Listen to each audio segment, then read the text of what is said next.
Electric motor. Synthetic rigging. Classic sailboat. No electronics. Crossing the Atlantic Ocean. Going where the fair winds blow, our home is where the waters flow. We'll show you what we've come to know on board while sailing wisdom.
Today is November 1st and we are booking it. We're kind of about halfway through the journey. And We are halfway. Yeah, we are halfway. We only have our staysail and our trysail up still, again. That hasn't changed, ever. I feel it's kind of pointless to do the forecast because if we're going that fast with tiny sails, it means that there's a lot of wind. But let's just go look at it.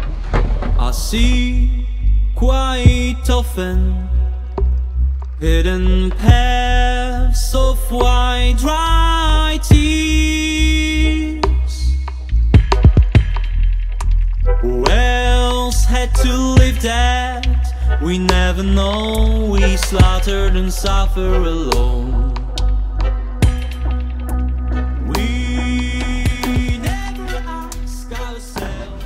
Yeah, so we're really rolling around, but we're going fast. And as of this morning, we've already done 111 miles and we still have like 3 hours left for the noon to noon run. I really love just being out here. There's just absolutely nothing. Like, direction doesn't really matter. All you need to do is just follow the compass and just kind of just go in that line.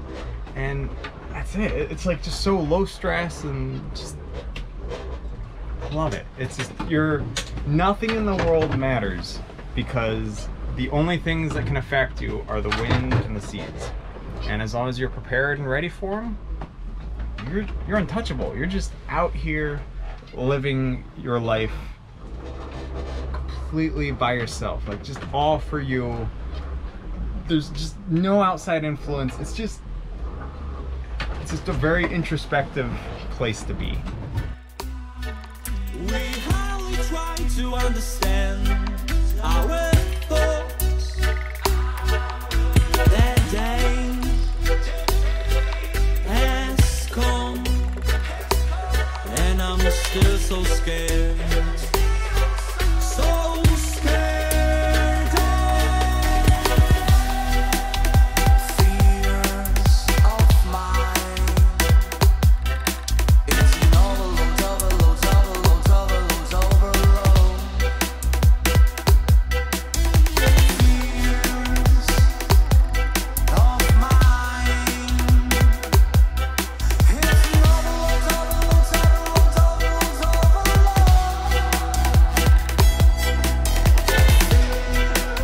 overload, overload,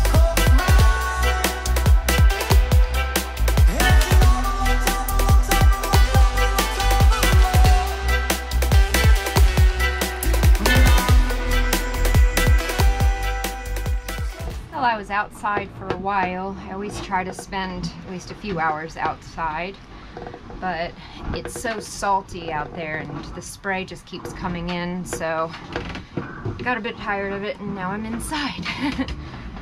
This is just the daily routine. It's another day with very rough seas and high waves, lots of spray, lots of kind of balancing. And that's just kind of been the story of this trip. It's not an easy trip like the one navigation-wise it's easy, but just morale-wise, it's not as easy as the first trip across the Atlantic, because it's much more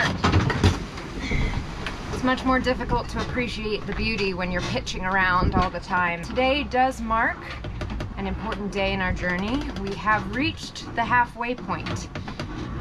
We have come about 1,300 miles, and we have about 1,300 miles to go. So that's exciting. It also means that we are still 2 weeks away. So about, yeah, 13 to 14 days away, which is not fun to think about, to be honest, but it's a challenge, and it's a challenge that I'm excited to overcome. I made some stuff that I then assembled into fun shapes with chocolate. And I call them pastries. Now I'm just putting alcohol into the fire thing, and then we'll get the oven rolling.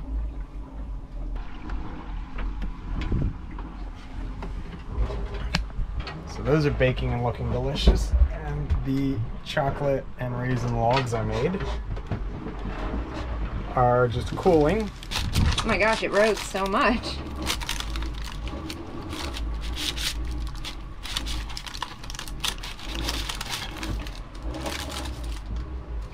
It's kind of like those pretzels at Auntie Anne's.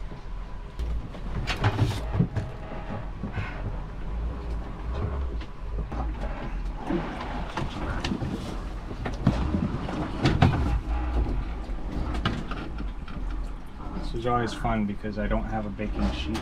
Oh, God. Oh, it's gonna collapse. Wait. Oh, I'll just take them out with the wire. Yeah. I never thought of that before. Oh, look at this. Genius. This chocolate log thing is delicious. Were you trying to go for a facadura? Subconsciously, yes. I hadn't thought about that, but yeah. Ah yes, a jar of chili. Dinner tonight is leftovers of dinner last night. The best way to cook on a boat is in large amounts so that you don't have to cook the next night. It's best to use as few pots as you can and make as much as you can. So today is November 1st, which means October's finished. And Navionics gives us, you know, a little report card at the end of every month. So apparently, in October, we sailed 2,293 nautical miles, according to Navionics. And we were sailing for 22 days out of the 31 days in October. So this leads to a really important thing. So a lot of people ask us about the synthetic rigging, and is it safe, and is it strong, and all those things.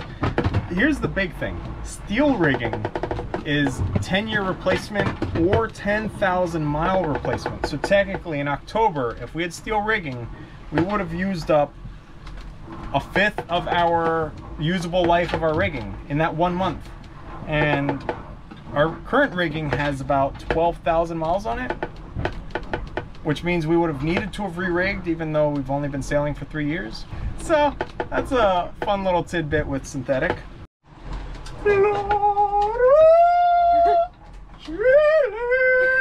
Oh no. We have chili! Woo, woo. I don't know the rest of the song. Is that a song? Oh yeah, it's the chili song. Alright, well, the sun's getting low. There's a bunch of storms all around us. And the seas are still just kind of rolly, but it's all good. We had our chili dinner, and we're just gonna, you know, get settled in for the night. Now about our power consumption issue, we got that sorted out today. So I got the regen running on the motor, so that charged up overnight and made a whole bunch of power. And then today we ran the converter to charge the house bank. Plus it was super sunny, so the panels were putting in about 16 amps total. So it was a lot of power going in. And between the panels and the converter, we were putting in about 30 some amps. So it was a lot of power going in there for many hours today. So the house bank is nice and fully charged, and the motor is still doing regen, and it'll charge itself back up because that's its job to do. We got the regen going, and that was kind of the missing piece to our power equation. We're using a lot of power to run the fridge, but we weren't able to produce as much because the motor was not producing as we were expecting it to. But now that it is, we have plenty of power, because when that thing makes 1 amp at 48 volts, that translates into 4 amps at 12 volt. So when we finally step it down to charge the house bank, it's a good bit of power. Not having it was a big problem. Now that we got it, it's all good.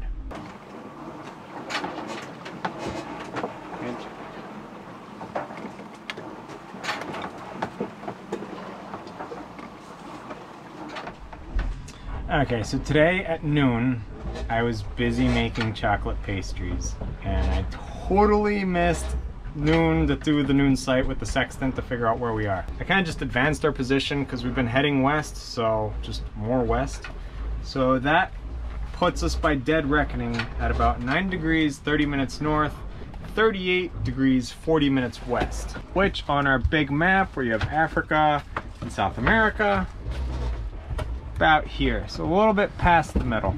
Now the issue is that position is based on a lot of dead reckonings, and so this is 4 dead reckonings in a row. So let's see how I did. Meds? Guessing is just as good as actually measuring. And it really helps that we were just going west. We might go a little north and then a little south during the day, but in the grand scheme of things, we're going west about 2,000 and change miles. So yeah.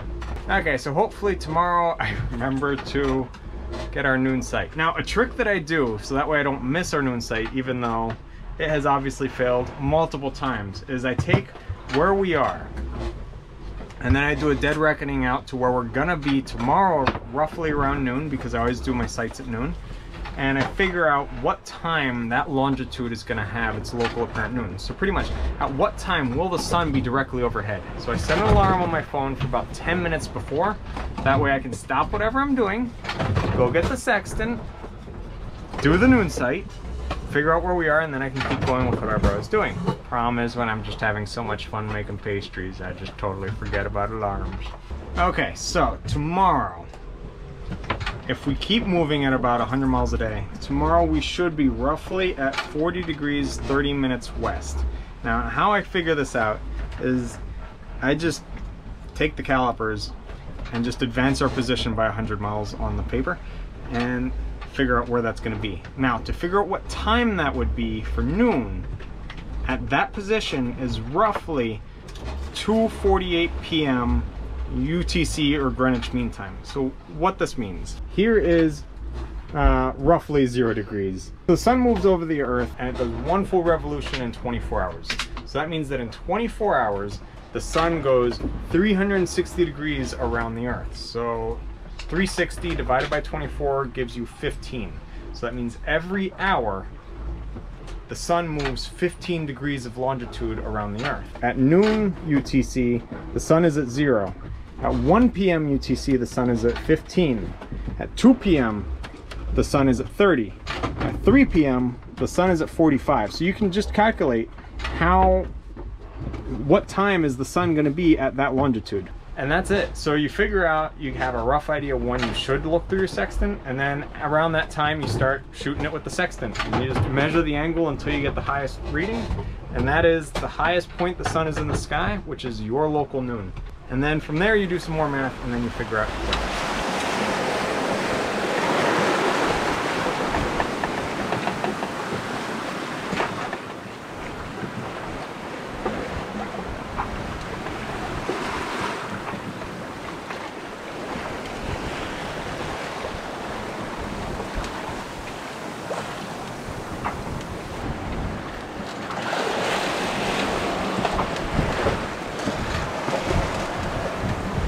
Glistening silver road to the moon is just otherworldly. When you're out here and that's the only source of light, it's quite a magical feeling.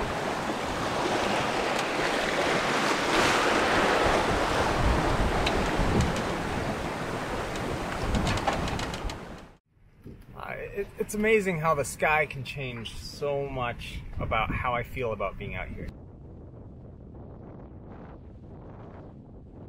I can't see the sun. Nope, this is 5 days without a noon sun. Thanks for watching this episode of Sailing Wisdom. Don't forget to like the video, share it with your friends, and hit subscribe so you don't miss the next Rigging Doctor episode. And if you're interested in even more Rigging Doctor awesomeness, consider becoming a patron to see all of our extras. Can't wait to see you next time as you join us out here on the high seas.